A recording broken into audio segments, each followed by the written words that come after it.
kita menangani bank yang untuk proses nanti di KPR. Dan kalau kami lihat BSI mulai Desember kemarin setelah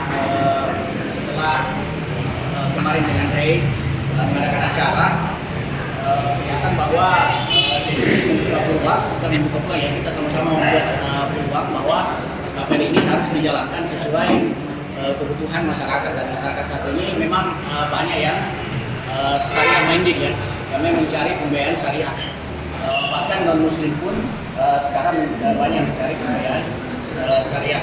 Jadi idealnya mungkin hanya karena kebetulan Februari ulang tahun daripada BSI, kemudian akhir Maret itu adalah ulang tahun daripada Ray, kita ambil tengah-tengah Maret, kita sama-sama ulang tahun ya, dan mengadakan pameran BSI ini bukan kebetulan mungkin Pak ya, tiba-tiba saja bersamaan gitu. Tetapi ini semua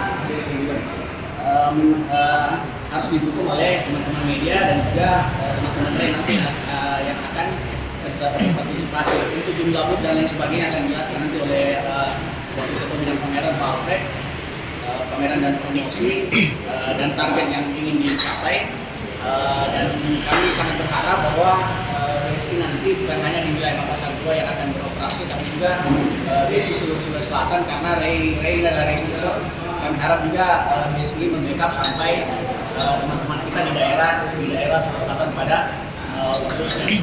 Dan mudah-mudahan target kami yang 15.000 bisa tercapai dan dibantu juga oleh BSI dari sisi pembiayaan, baik itu dari pembiayaan KPR terutama, dan juga mungkin ada konstruksi nanti yang juga dibutuhkan oleh BSI.